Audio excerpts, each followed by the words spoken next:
My mother died recently. She was only 35. She had me when she was very young, just barely 17. Since my father was never around, I went to live with my grandmother shortly after.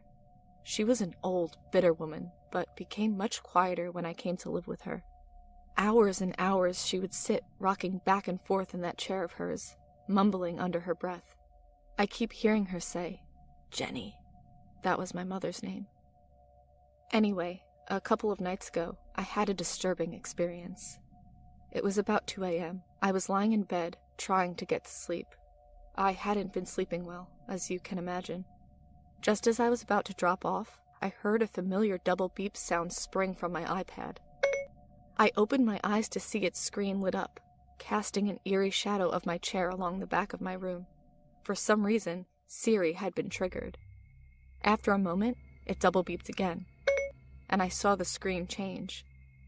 I reluctantly climbed out of my bed and strode over to the chair. The iPad displayed a list of suggested things to say to Siri to warrant a response. In the top right-hand corner, it displayed the word that had been said: help. Had I not been so tired, I perhaps would have gotten worried, but at this point, I just wanted to sleep. I clicked the iPad off and reasoned that it must be faulty. Climbing back into bed, I heard it double beep again. After a few seconds and the next double beep, it spoke. Talk to Siri. I was about to get up when it beeped again. Once more. After a few short seconds and 2 more beeps, it spoke. You can't. This was creeping me out now. Double beep again. And then again. Let me think. It said. Okay, I found this on the web. That was enough. Clearly there was a bug in the software. I got up and picked the iPad off the chair. I almost didn't read the conversation, figuring it would just freak me out. I wish I hadn't now.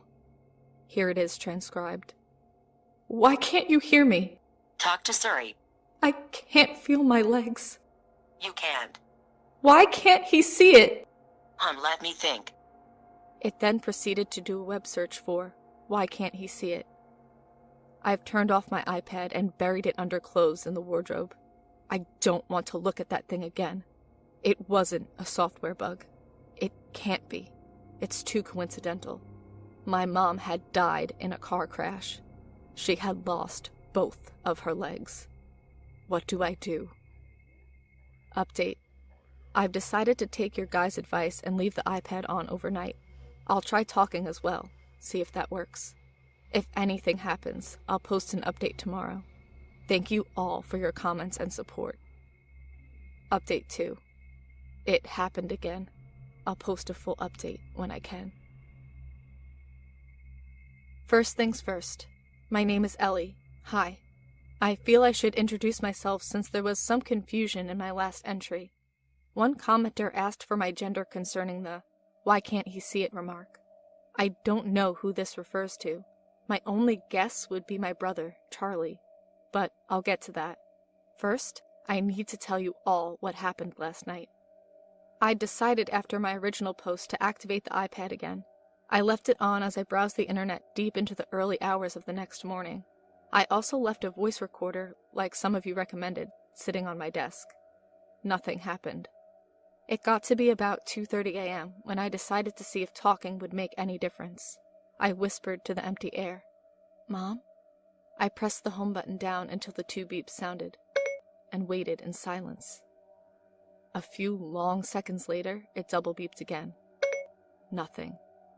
It came up with a list of things you could say, but nothing had been picked up by the iPad. I tried a couple more times to no avail. Then I started to realize how stupid I looked. I was angry, not because my last possible chance to talk to my mother had gone, but because I believed it was really her. I threw my iPad back onto the chair and crawled into bed, sobbing. As you can probably guess, that's when it happened again. The double beep, followed by another. Okay, I found this. I wasn't missing the conversation this time. I leapt from my bed and looked down at the iPad. Black mass. Okay, I found this. Another web search. What the hell is that supposed to mean? I thought aloud. Siri responded with an odd sound. On the iPad, it said that Siri had sighed at my question. The odd thing is, I hadn't pressed down the button. I decided to stare at the iPad until it happened again, my eyes locked on the home button. Sure enough, after a few seconds, the thing went down by itself, and another message began forming. "It's eating him," I'm not sure I understand. the iPad replied, and I shared its view. This was beginning to be too much for me. The atmosphere in my room had completely changed.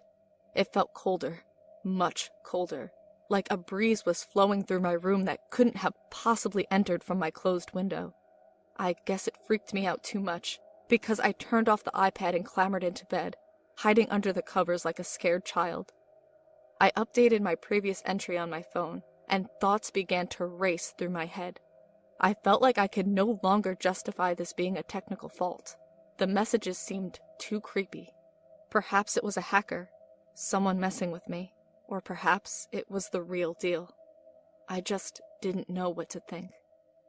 Eventually, probably out of pure exhaustion at that point, I managed to fall asleep. This morning I awoke, looking to put the whole thing behind me. My sleep had seemed to make me feel rational, and I began to be sure that someone was perhaps fucking with me. I worked a few hours on my holiday university coursework before I remembered the voice recorder. After a few minutes of self-debate, I decided to listen to the entries from late last night. I got to the point where Siri began to activate on its own, highlighted by the now ominous double beep. I could hear a faint voice, unintelligible and whispering, before Siri responded. That must be it.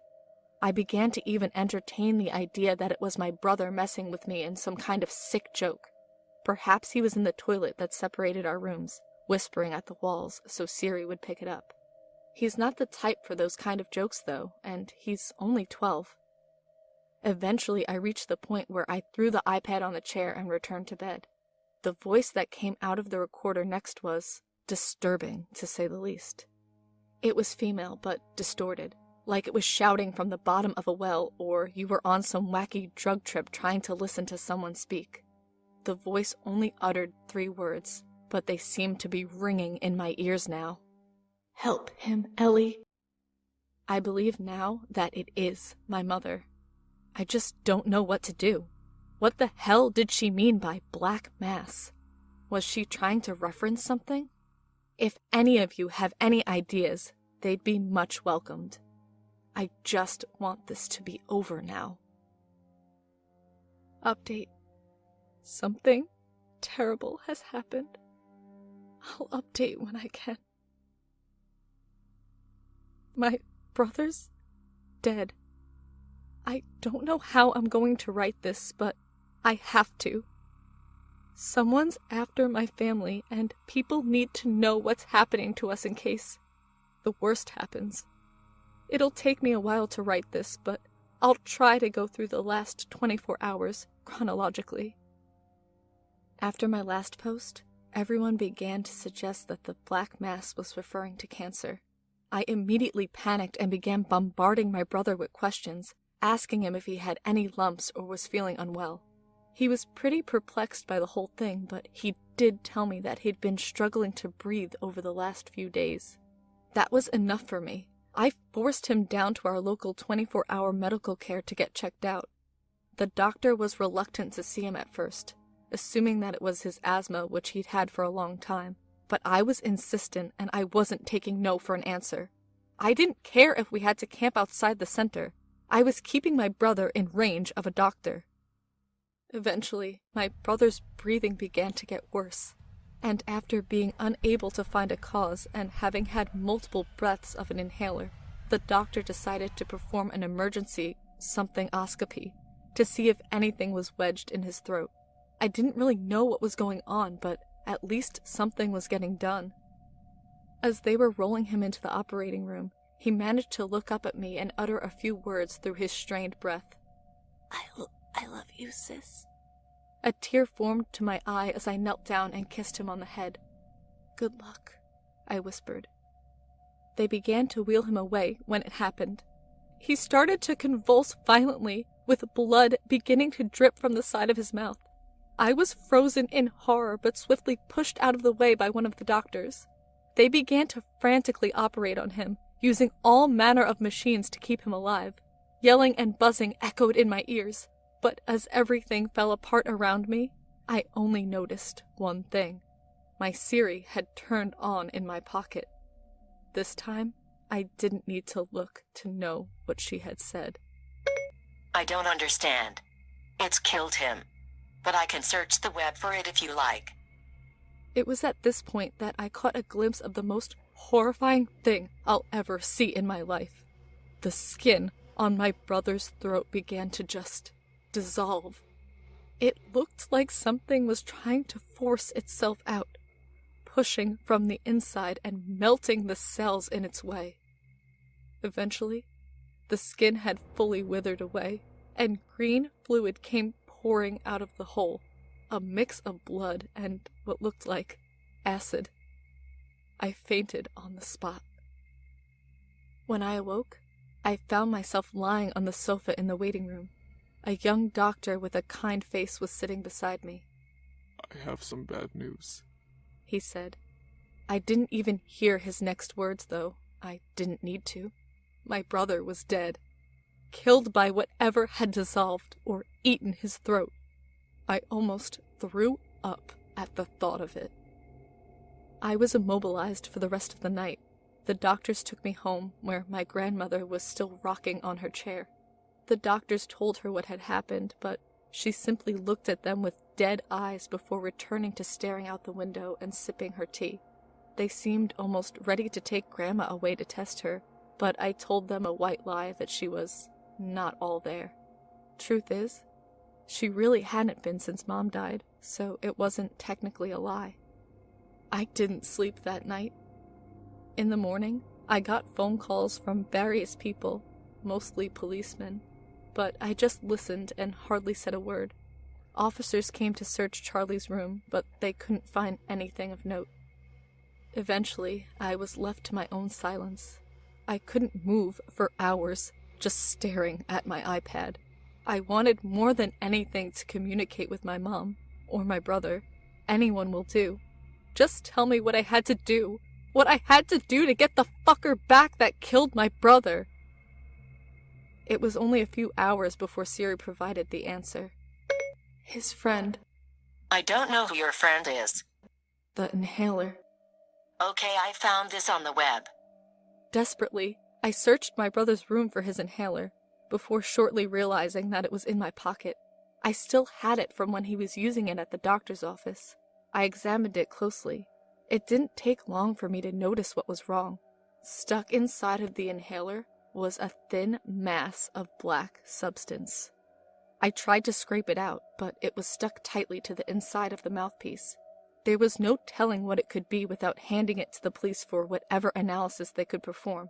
But first, I had to see something. I held the inhaler out in front of me, facing horizontally, and pressed the button down. Along with a puff of medicine that spread from the mouthpiece, a thin disc of black substance flew out with it. It was going particularly quickly, but quick enough so that it wouldn't lose momentum for a while. It sailed far enough across my room that I couldn't see it land. A wave of nausea fell over me as I realized that my brother had taken this inhaler around 10 times at the doctor's. Had I quickened his death? Why would my mother tell me to help him if there was nothing I could do but make it worse? My phone buzzed and shocked me out of that line of thought.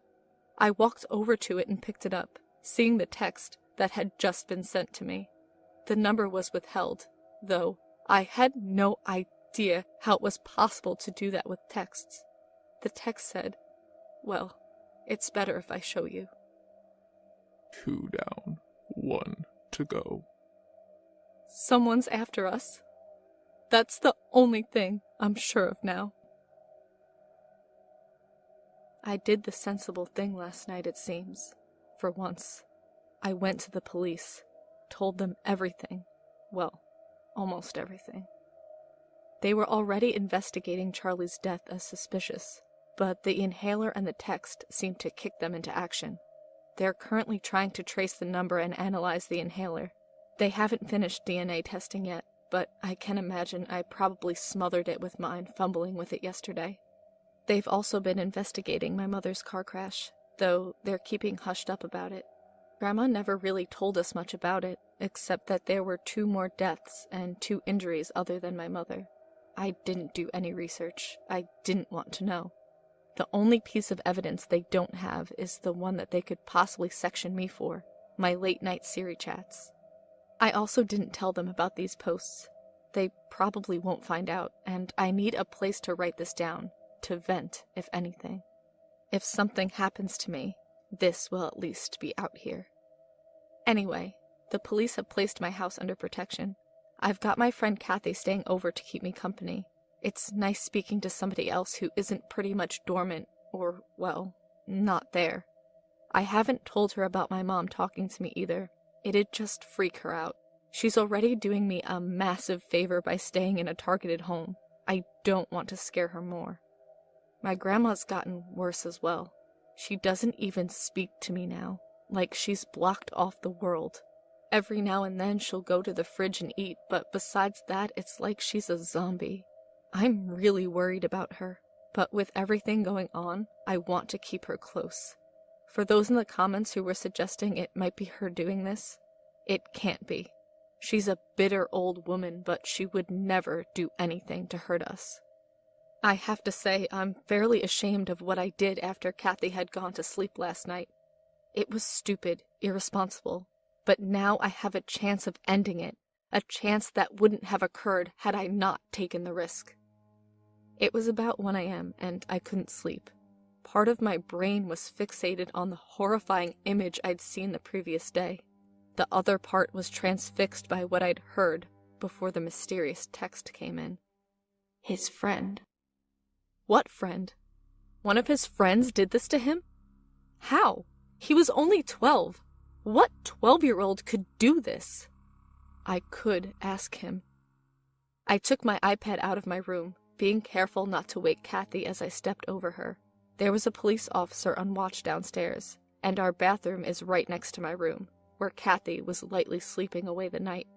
There were only 2 places I could go, my mom's room or my brother's. Well, which one did I want to speak to? I hadn't been in Charlie's room since searching for the inhaler. It was eerie, and yet at the same time it was calming. It still felt like Charlie was here. I opened up the iPad and set it down on the bed. Charlie, if you're here, say something after the beep, okay? I tried to make my voice as soft as I could. I pressed down the home button. 2 beeps. That wavy line twisted and turned as I waited. A few seconds later, his response came up. There's a funny whistle when I breathe in. What is it? My web search turned this up. I was almost in tears. Is Mom there? Yes. I thought so. Oh, shut up, Siri. Charlie, I need to know who your friend is. The one who... I didn't know what to say. How do you ask a child who's responsible for his death? The one who put the black stuff in your inhaler. Danny. Danny, our new neighbor. It was only a week ago that I first met the Richards. It was 2 weeks after my mom's accident, and they'd just moved into the neighborhood. John was an old American man with 1 arm. The other one had been lost in Vietnam. He was a friendly enough guy, polite and well-mannered, but just off. I don't know, he gave me the creeps. His son Danny, though, was adorable. He acted like his blood was made up of caffeine, jumping around his living room like the floor was actually lava. I came in with Charlie after dropping him off, and was invited in by John for a cup of tea. I felt impolite to turn him down, so there I found myself, sat in his living room watching Danny and Charlie play, while John was upstairs fetching photo albums to show me. Now, I have to admit, I'm a snooper. I like to check out the people my little brother visits. I was only pursuing his hallway for a few minutes when I found an open door that led into a basement. Peering in, I saw that it was littered with weird laboratory equipment, like a meth lab. Jesse, we have to cook, I joked to myself. A hand was placed on my shoulder, causing me to jump and swivel around. It was John, lurched over me with a menacing look on his face. There was no photo album to be seen. "It's rude to snoop around other people's houses," he said, almost mockingly. There was a hint of glee in his eye, as if he was enjoying telling me off. I apologized and made an excuse and left. When I picked my brother up, I didn't see him, just Danny frantically waving out of the window. I hadn't thought about Danny since then. He seemed like a nice kid, if a little eccentric, but his dad, and that laboratory hiding below his house, it was too convenient. I had to check it out. Now, the sensible thing to do would have been to tell the policeman downstairs. Of course, I had no way of explaining to him how I acquired this information.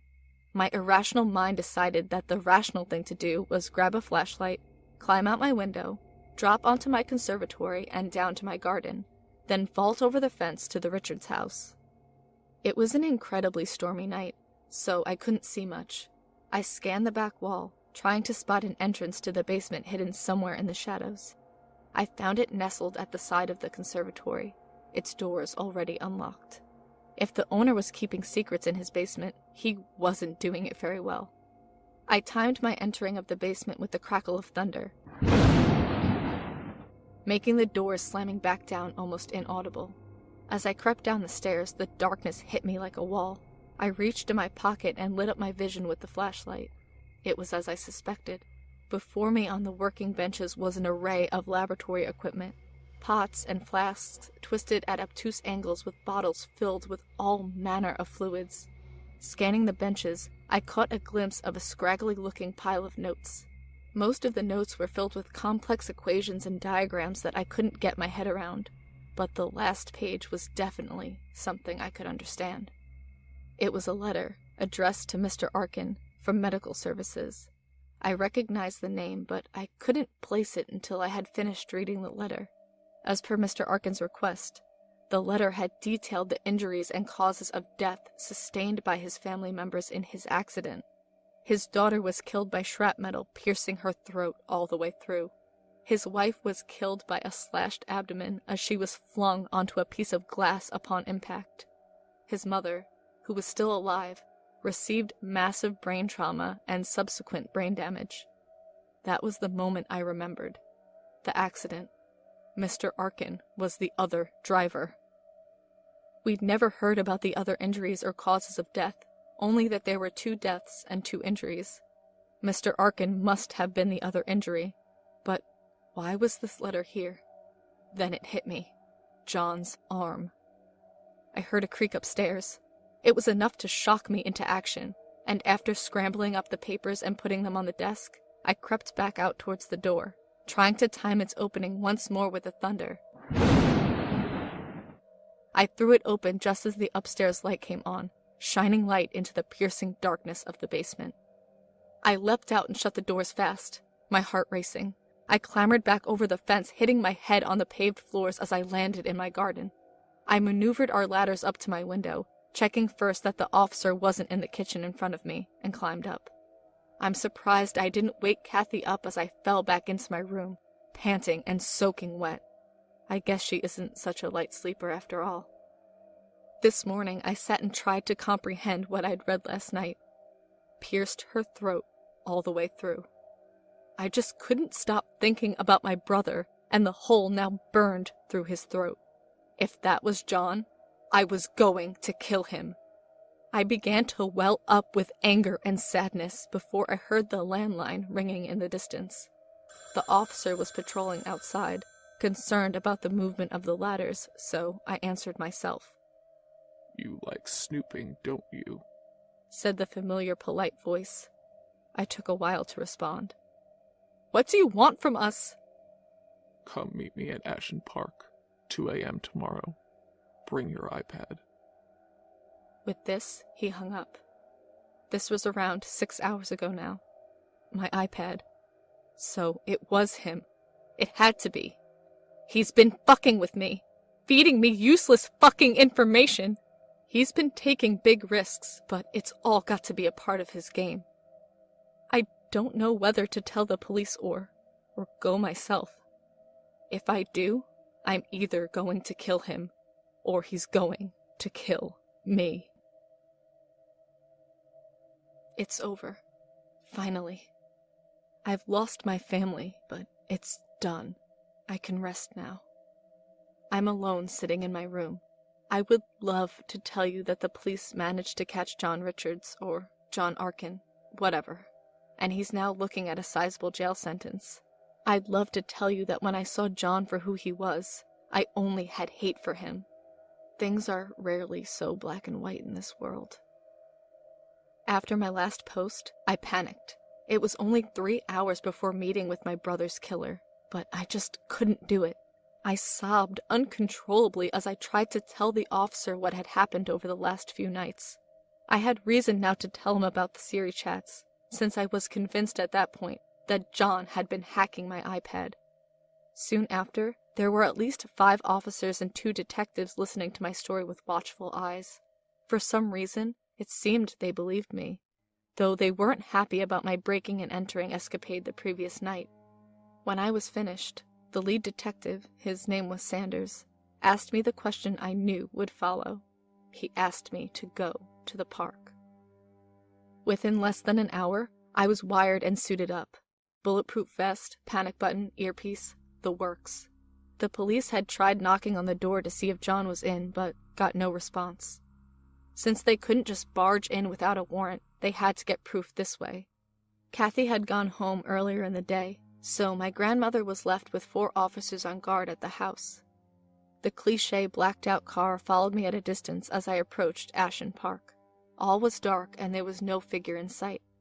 I decided to sit on the swings and wait for him in silence. Sitting there in the park brought back memories of me and my brother playing when we were younger, with my mom watching unconcerned that we were going to break our legs or something ridiculous like that. I chuckled to myself through the tears. I waited almost an hour, but he didn't show.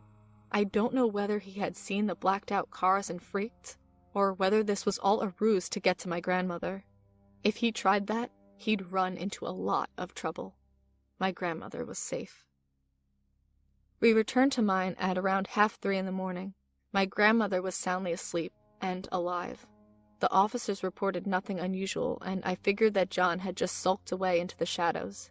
For a brief moment, I thought that maybe it could be over. He could have gone away, frightened by the sight of the police, and would never come back.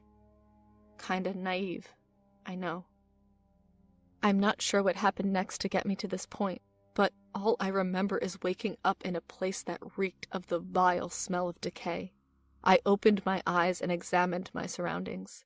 I was in a large, dark room with the windows blacked out so no light could be let through.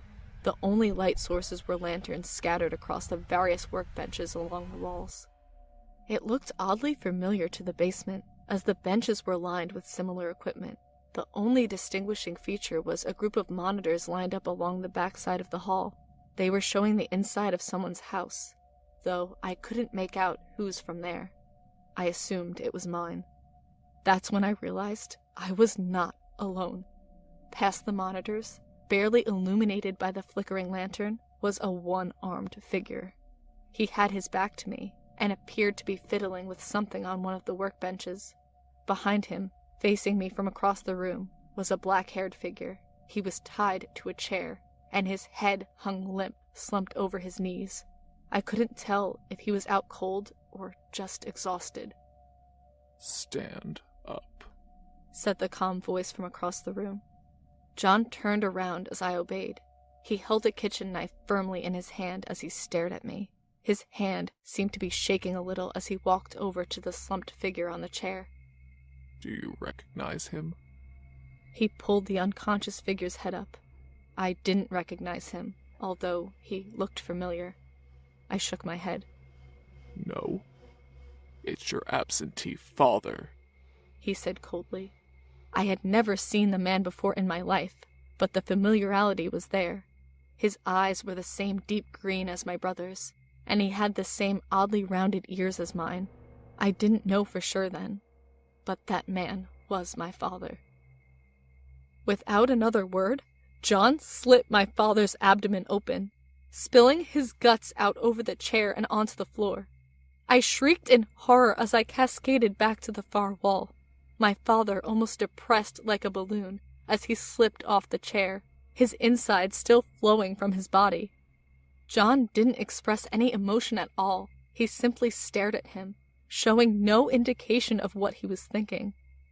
Eventually he turned around again and slotted the knife into his belt. I was still vomiting on the back wall, so when I stopped to look, he was standing about a meter away, holding an iPad that was undoubtedly mine. He held it up in front of him, before lowering it to speak. I can't make it work. With that, he threw the iPad onto my lap.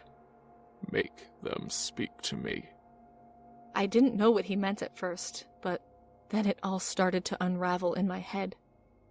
I heard you speaking to them, your family. How? Little bugs in your house told me. He turned his body to allow me to see a figure entering the dark room. It was Danny.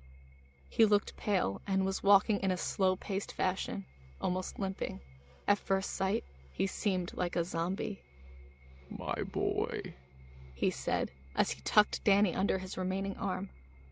My good little boy did what I asked him. Needed to give him some medicine first. Make him suggestive. Make him forget what he saw. But he did it. Medicine makes him hyper in the day, though. Nightmares sometimes. As John went off on a tangent, I noticed the fear in Danny's eyes.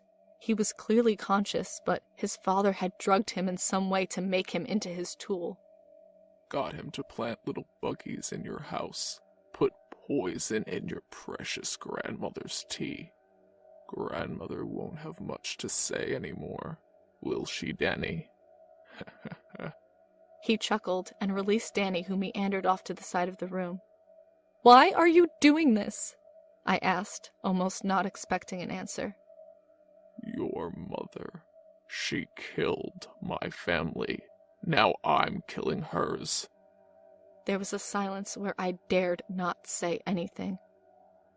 Now make it work. He pointed to the iPad. I didn't do anything. They just spoke to me. I tried to explain. He looked angry. He wasn't taking no for an answer. He grabbed my shirt and hauled me to my feet, then pushed me against the back wall. Make it work, or I swear to God I'll kill you. There was nothing I could say to appease him. After a few seconds of silence, he grabbed the iPad out of my hand and tossed it across the floor. Then he looked up, as if addressing the air, and shouted, If you don't get my family to speak to me, I swear I'll kill your daughter, you bitch. More silence. He twisted me around and held me by the throat, now with his knife. I could feel him on the edge of slicing me open, with death slowly creeping towards me. I held my breath and closed my eyes, waiting for the inevitable to come. The double beep sounded. John's eyes darted sideways as his grasp on me slipped. It was enough. I elbowed him in the stomach, sending him falling back to the floor. Once he was down, I turned and jumped on him, trying to wrestle the knife from his hands. His face was screwed up in anguish as he fumbled with his hand to keep the grip on the knife. Then it happened. He contorted his hand to try and release the knife hilt from my grip, but accidentally twisted it towards him. The knife cut deep, and his throat was already bleeding out by the time I realized what had happened. I climbed off him as he dropped the knife to his side. He grabbed me again, pulling me close. His eyes were desperate and tearful. Through strained breath he spoke. I gave them justice, didn't I? I was right, wasn't I? He looked helpless, and his eyes longed for me to tell him that he was right. I stayed silent. It would be the last shred of revenge to happen here. He slipped back to the floor, releasing his grip. His eyes rolled back as he breathed his last breath. I closed them as I felt a hand touch my shoulder. It was Danny. I'm at home now, typing this all up. I've spent most of the day at the police station, which is why this update is late. Danny said nothing to me as we left the room, which turned out to be part of an abandoned warehouse on the edge of town. He's been questioned all day, and remarkably, he told the police the truth. I might be facing a few breaking and entering charges, but the officers have assured me there is no way I could be charged with murder. The officers also told me about what happened before I disappeared. All 4 policemen on duty had been knocked out at our home by what they described as a shadow. I don't think John was lying about being in Vietnam. They didn't even see him. They also told me that John Arkin had gone missing recently, not since a few days after the accident.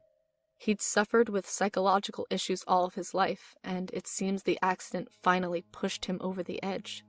For all he's done to me, I can't help but pity him.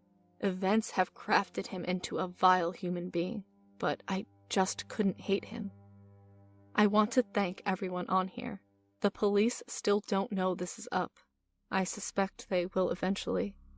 All of your help has been greatly appreciated, and it's your kind words that have helped me through this. As for my grandma, she's doing okay. They've placed her temporarily in a local home until they can find a better place for her. The doctors are working on trying to counter whatever John had given her to cause the damage in her brain. Hopefully they'll find a way to bring her back to me, so I'm not alone. As for my mom and brother, I only got one more message. One more message that fills me with more hope and joy than anything in my life ever has before. We're okay now.